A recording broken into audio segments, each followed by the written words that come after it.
ഞാൻ ആത്മാർത്ഥമായി തന്നെ കൂടെ നിൽക്കും ദേവിക. എന്നാ പിന്നെ മിസ്റ്ററുടെ കാര്യങ്ങൾ നടക്കട്ടെ. ആ സിഎമ്മിന്റെ സമയം അറിയിക്കല്ലോ രാധാകൃഷ്ണ. ഉറപ്പായും. സിദ്ധാർത്ഥൻ, കഴിഞ്ഞതൊക്കെ മറക്കണം. പാർട്ടിയിൽ ഒന്നിച്ച് വന്ന് ഒന്നിച്ച് പ്രവർത്തിച്ചവരും വളർന്നവരുമാണല്ലോ. ദേഷ്യം വരും, വഴക്കൂടും, അങ്ങനെയൊക്കെ ആയിരുന്നല്ലോ. എന്നാ ശരി രാധാകൃഷ്ണ. ആ ആയിക്കോട്ടെ. ശരി സാർ.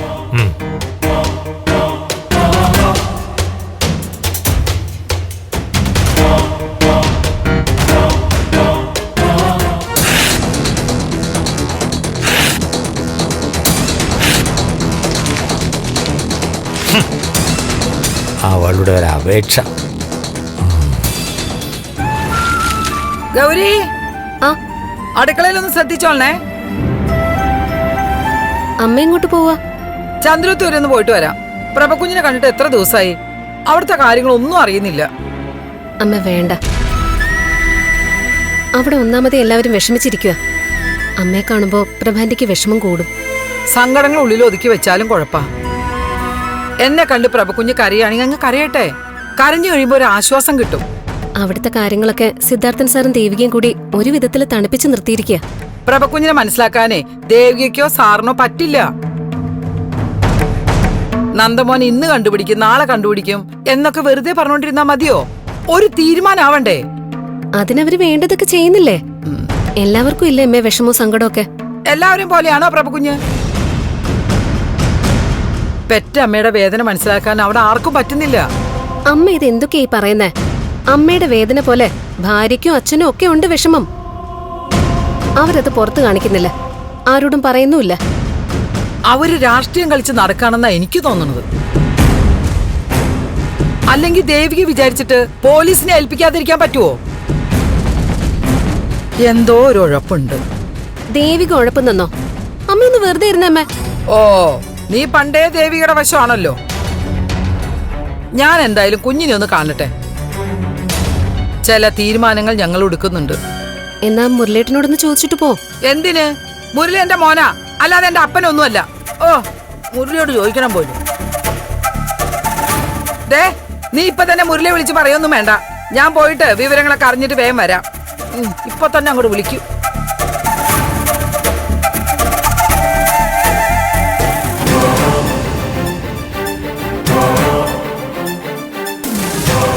പാപ്പ,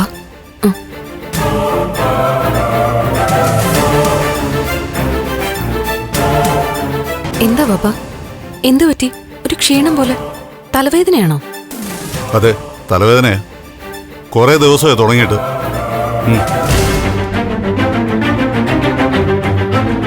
സാർ, എന്തു പറ്റി? എന്തു പറ്റിയെന്നോ? എന്റെ തൊപ്പി തെറിക്കാറായി. വൈകാതെ ഈ യൂണിഫോം അഴിച്ചു വെച്ച് മറ്റു പല ജോലി അന്വേഷിക്കേണ്ടി വരും. കെവിന്റെ കമ്പനിയിൽ എന്റെ പ്രായത്തിലുള്ള ഒരാൾക്ക് പറ്റിയ ജോലി വല്ലതുകൊണ്ട് പറ, ഞാൻ വരാം. സാർ, സെക്യൂരിറ്റി ആയിട്ടോ അങ്ങനെ എന്തെങ്കിലും.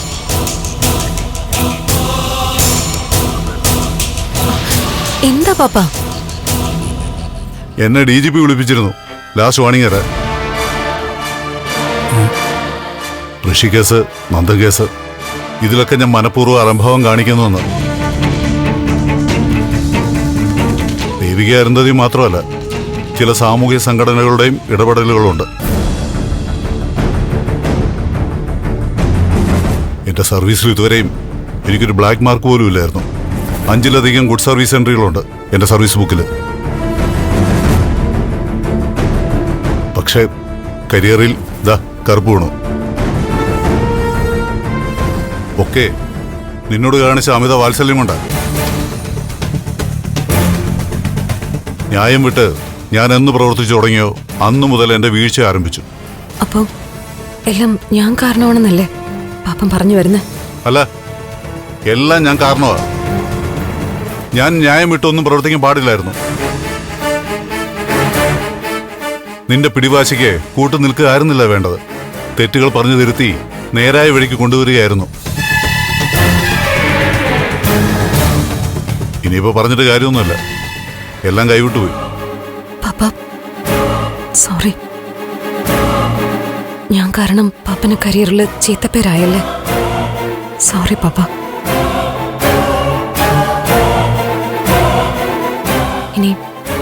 ഇനി ഞാൻ ഒരു കാര്യത്തിനും പാപ്പനെ ബുദ്ധിമുട്ടിക്കില്ല. വരുന്നത് വരട്ടെ, ഒക്കെ വിധിയെന്നും പറഞ്ഞ് ഞാൻ അനുഭവിച്ചോളാം.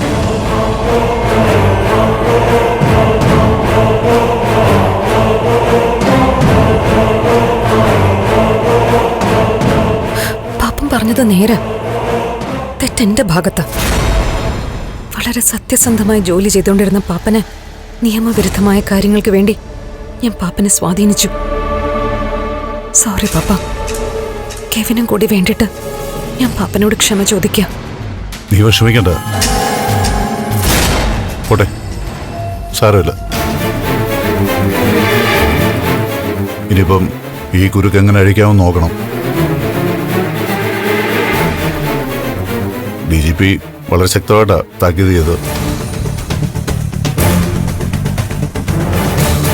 ഋഷിയെ നന്ദനെ ഉടനെ കണ്ടെത്തിയേ പറ്റൂ. ആരെങ്കിലും ഒരാളെങ്കിലും ഉടനെ കണ്ടെത്തണം, അല്ലെ കുഴപ്പമാവും. പക്ഷേ അവരെക്കുറിച്ചൊരു സൂചനയും കിട്ടുന്നില്ലല്ലോ സാർ. ഭൂമിയിൽ നിന്നങ്ങ് മാഞ്ഞു പോയതുപോലെ. പക്ഷേ ഏത് ചെകുത്താനെ കൂട്ടുപിടിച്ചിട്ടാലും ശരി, അവരിലൊരുത്തനെ കണ്ടെത്തിയേ പറ്റൂ. ഒന്ന് നന്ദൻ, അല്ലെ ഋഷി, ഒരാളെ കണ്ടുപിടിക്കണം.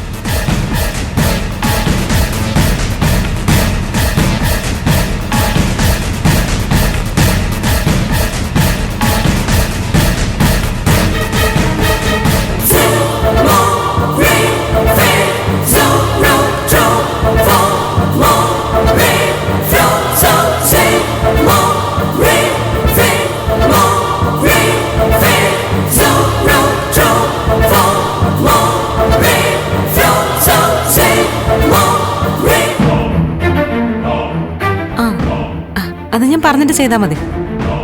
ഇല്ല, മിനിസ്റ്റർ ഓഫീസിൽ നിന്ന് ഇറങ്ങുമ്പോൾ വിളിക്കാം. അച്ഛനൊരു മീറ്റിങ്ങിന് കയറിയിരിക്കുക. ശരി. എന്താ ദേവിക, മന്ത്രി എന്ത് പറഞ്ഞു? ഇന്നാളല്പം പോസിറ്റീവായിട്ടാ സംസാരിച്ചേ.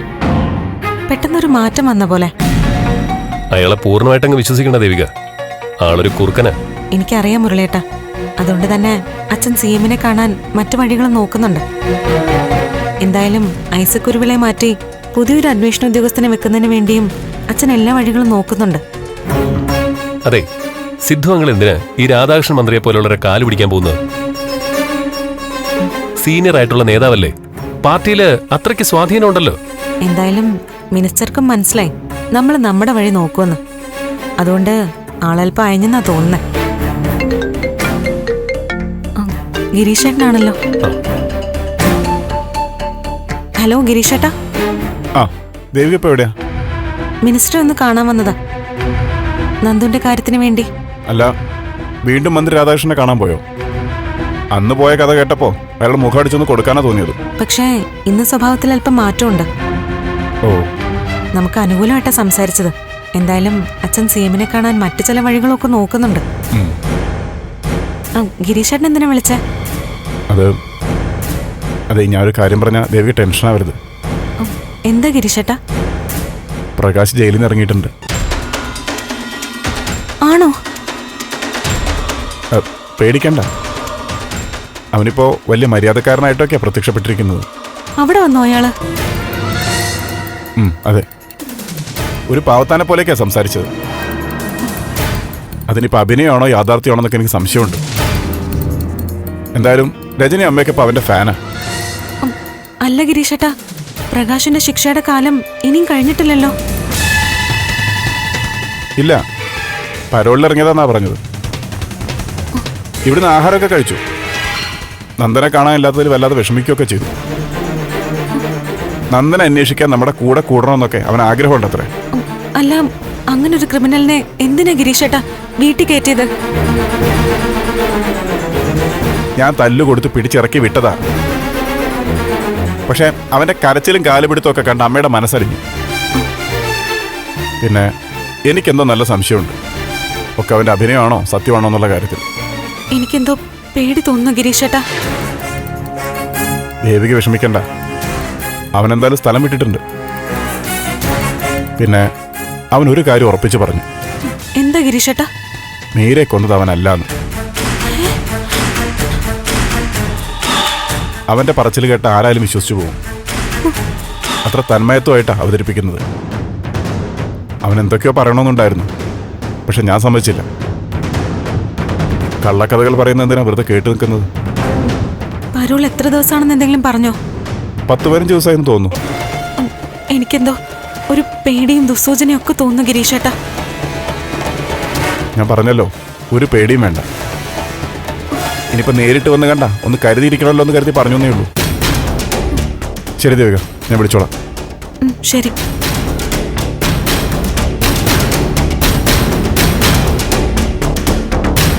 ദേവിക, ഗിരീഷൻ എന്തിനാ വിളിച്ചേ? മുരളേട്ടാ, ആ പ്രകാശ് മേനോൻ ജയിലിൽ നിന്ന് ഇറങ്ങിയെന്ന്. അപ്പോ അവൻ പരോള് കിട്ടി ഇറങ്ങിയെന്നാ പറഞ്ഞത്. ഇപ്പോ ഗിരീഷേട്ടന്റെ വീട്ടിലുണ്ട്. അവൻ എന്തിനാ അങ്ങോട്ടേക്ക് ചെന്നത്? പിന്നെ എവിടെ പോവാനാ? ഗിരീഷേട്ടൻ ഇറക്കി വിടാനൊക്കെ നോക്കിയെന്ന്. പക്ഷെ ഒരു പാവത്തിനെ പോലെ കരയും സങ്കടപ്പെടുകയൊക്കെ ചെയ്തെന്നാ പറഞ്ഞത്. എല്ലാ അഭിനയമായിരിക്കും. ഇനി അടുത്ത പണിയായിട്ടായിരിക്കും അവന്റെ വരവ്.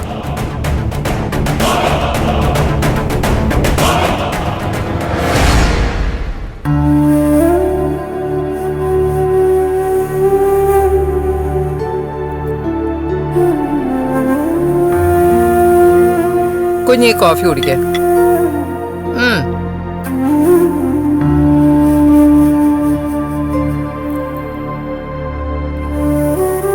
ഇനിയിപ്പൊ എന്ത് ചെയ്യാനാ കുഞ്ഞെ?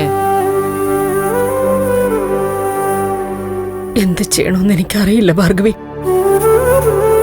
ജീവൻ ഒടുക്കിയാലോ എന്ന് വരെ ചിന്തിച്ചു പോവോ. കുഞ്ഞെ, അവസാനമായി നന്ദനെ ഒന്ന് കണ്ടിട്ട് വേണം കണ്ണടയ്ക്കാനെന്നുണ്ട്. അതുകൊണ്ടാ ഞാനിങ്ങനെ പിടിച്ചു നിൽക്കുന്നത്. വിഷമിക്കാതെ കുഞ്ഞെ. കുഞ്ഞിന്റെ കണ്ണീരും പ്രാർത്ഥനയൊക്കെ ഭഗവാൻ കേൾക്കും. ഇല്ല ഭാർഗവി, ആ പ്രതീക്ഷയൊക്കെ പോയി. കുഞ്ഞിങ്ങനെ തളർന്നിരിക്കാതെ. സാറും ദേവിക ഒന്നും ചെയ്തില്ലെങ്കിൽ കുഞ്ഞിറങ്ങണം. എന്തിന് ഞാനുണ്ട് കൂടെ. അന്നത്തെ പോലെ എസ്തപ്പാനെ മറ്റാരെങ്കിലും കൂട്ടി നമുക്ക് ആ അരുന്ധത്തിന് വീട്ടിൽ പോകാം. അതുകൊണ്ട് ഒരു പ്രയോജനമില്ല ഭാർഗവി. അവളുടെ മോൻ മരിച്ചു പോയതാണോ നന്ദൻ അവനെ കൊന്നതാണോ ഒന്നിനും ഒരു ധാരണയില്ലല്ലോ. പോലീസിനെ കൊണ്ട് ഇനി എന്തെങ്കിലും ചെയ്യാൻ പറ്റൂ. ആ, എന്നാ നമുക്ക് മുഖ്യമന്ത്രിയെ പോയി ഒന്ന് കാണാൻ കുഞ്ഞ്. നിയമസഭയുടെ മുമ്പിൽ നിരാഹാരിക്കാം. നന്ദനെ കണ്ടെത്താതെ അടങ്ങില്ലെന്ന് പറയാം. ഒന്നും നടന്നില്ലെങ്കിൽ ഇനി ഞാൻ തെരുവിലേക്ക് ഇറങ്ങും.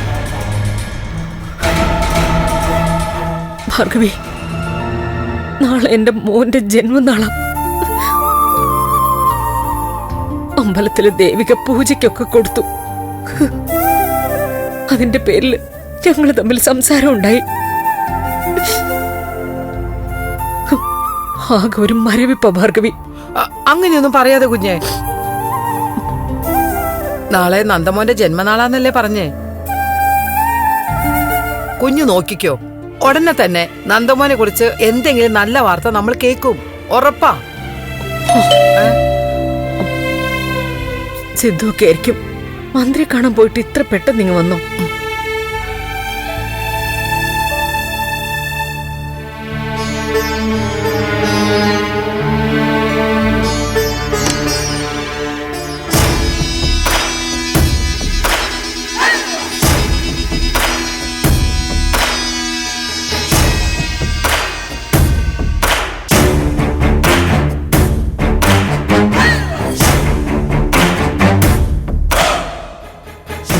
ആരാ?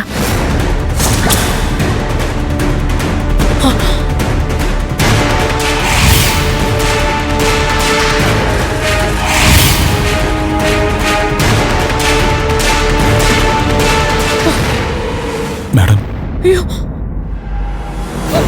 ഭാർഗവി!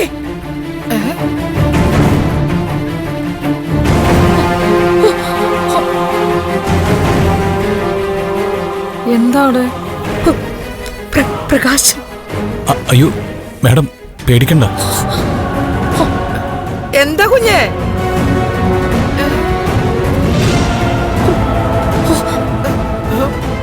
ഇത് ഭാർഗവി, ദേ പ്രകാശൻ, നമ്മുടെ മീരെ കൊന്നവൻ. പോയി.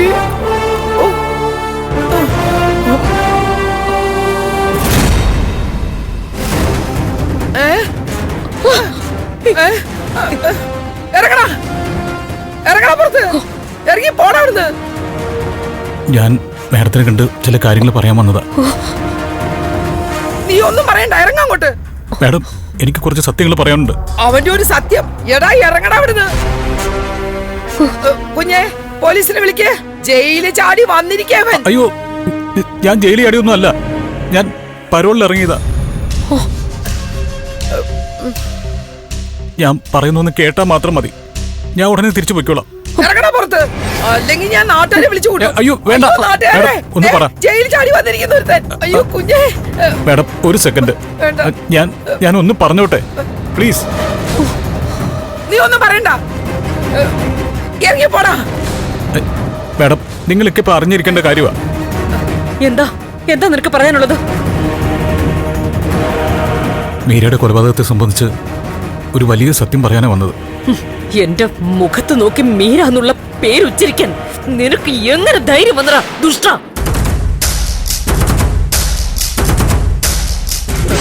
കുഞ്ഞെ, സിദ്ധാർത്ഥ സാറിനെ വിളിക്കേ. ആ അതെ, അദ്ദേഹത്തെ വിളിക്കണം.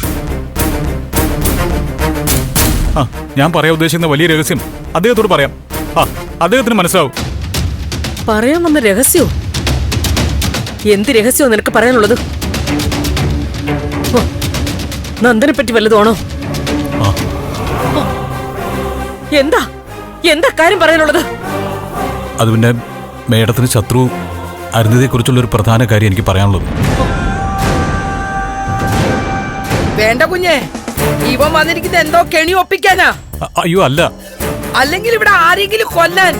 അയ്യോ സത്യമായിട്ടും അല്ല മാഡം. നിങ്ങൾ ആരെ വേണമെങ്കിലും വിളിച്ചു വരുത്തിക്കോ, പക്ഷെ ഞാൻ പറയാൻ വന്ന കാര്യം ഒന്ന് കേൾക്കണം പ്ലീസ്. പറ, എന്തായാലും പറ.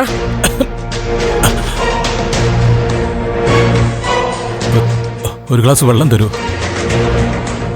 ഒരുപാട് നടന്നലഞ്ഞിട്ടാ ഈ വീട് കണ്ടുപിടിച്ചത്. നന്നായിട്ട് ദാഹിക്കുന്നു. അഭിനയം, ഇതുവിന്റെ അഭിനയം അല്ല, പ്ലീസ്. ഭാർഗവി, ചെല്ലു, ചൂടുവെള്ളം എടുക്ക്. ഏയ് വേണ്ട വേണ്ട വേണ്ട, കുഞ്ഞും കൂടി വാ. ഇവന്റെ അടുത്ത് കുഞ്ഞ് നിക്കണ്ട, വാ കുഞ്ഞ്. ഇവനൊന്നും വിശ്വസിക്കാൻ പറ്റില്ല കുഞ്ഞെ, കള്ളനല്ലേ.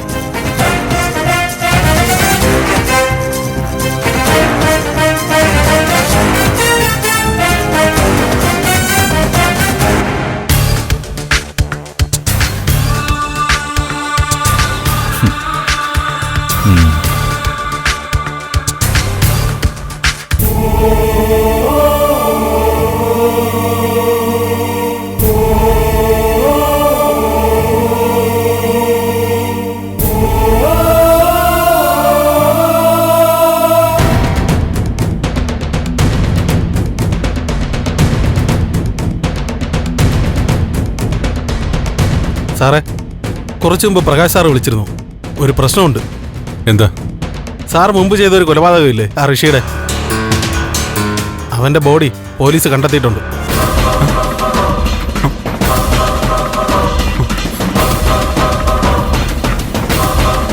എന്താ പറഞ്ഞേ?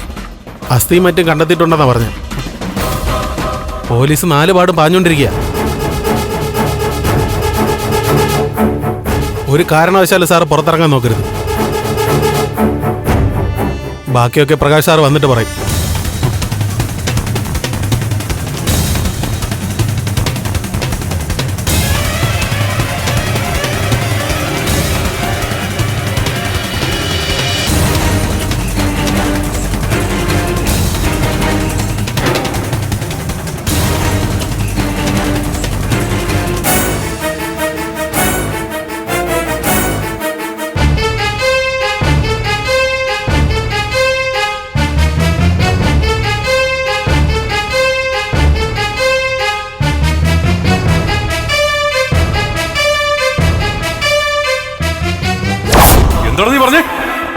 നിന്റെ അമ്മയും പെണ്ണും പിള്ളയും ഒക്കെ ഞാൻ തെണ്ടിക്കൂടാ.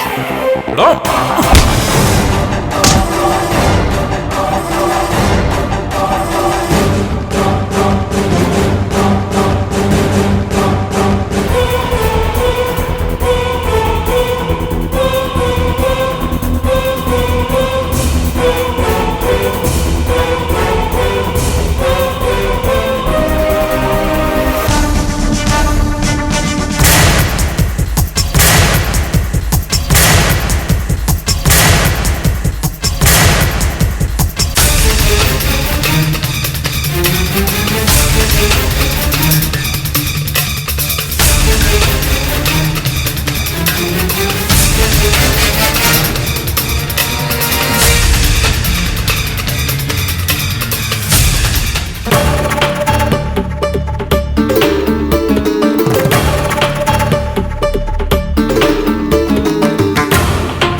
ഇനി പറ, എന്താ നിനക്ക് പറയാനുള്ളത്?